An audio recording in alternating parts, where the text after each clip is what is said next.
ఒకే రాశిలో 4 గ్రహాలు. ఈ రాశుల వారు జమీందారులవుతారు. గ్రహాలు కొన్ని నిర్దిష్ట సమయాల్లో రాశి సంచారం చేస్తుంటాయి. ఈ కదలికలకు జ్యోతిష్యంలో ఎంతో ప్రాముఖ్యత ఉంటుంది. కొన్ని గ్రహాలు ఒకే రాశిలో కలుసుకోవడం వల్ల ప్రత్యేక యోగాలు ఏర్పడుతుంటాయి. దీనివల్ల కొన్ని రాశుల వారికి మంచి ప్రయోజనాలు కలిగితే మరికొన్ని రాశుల వారికి మాత్రం నష్టాలు కలుగుతాయి.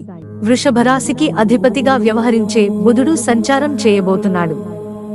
ఈ నెల 1వ తేదీన గురుడు వృషభ రాశిలోకి ప్రవేశించాడు. 14న సూర్యుడు కూడా సంచరించాడు. జూన్ 14 వరకు అక్కడే ఉంటాడు.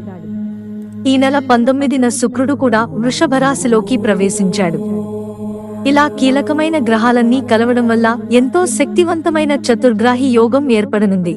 దీనివల్ల 3 రాశుల వారికి ఎంతో శుభం జరుగుతుందని జ్యోతిష్యులు తెలియజేస్తున్నారు.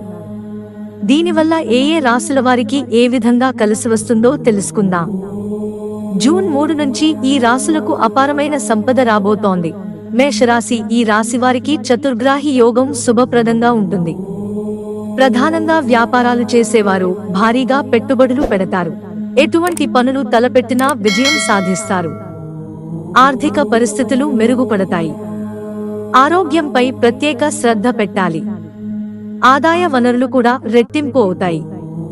వృషభ రాశి ఈ రాశి వారికి ఊహించని లాభాలు కలుగుతాయి. వైవాహిక జీవితంలో ఎదురవుతున్న సమస్యలు పరిష్కారమవుతాయి. కొత్తగా ఆదాయ వనరులు ఏర్పడతాయి. అభివృద్ధి కార్యక్రమాల్లో చురుగ్గా పాల్గొంటారు. కర్కాటక రాశి చతుర్గ్రాహి యోగం వల్ల ఈ రాశివారి జీవితం పూర్తిగా మారిపోతుంది. శుభవార్తలను వింటారు. ఉద్యోగాలు చేస్తున్నవారు కంపెనీల నుంచి ఆఫర్లు పొందుతారు. కుటుంబంతో కలిసి యాత్రలకు వెళ్లే అవకాశం ఉంది. ఆర్థికంగా లాభాలు కలుగుతాయి. జీవిత భాగస్వామితో అనుబంధం బలపడుతుంది. చిన్న చిన్న మనస్పర్ధలు తొలగిపోతాయి. కుటుంబ సభ్యుల్లో సంతోషం వెల్లివిరుస్తుంది. మిత్రులారా, ఛానల్ సబ్స్క్రైబ్ చేసుకోవడం మర్చిపోకండి. ధన్యవాదాలు.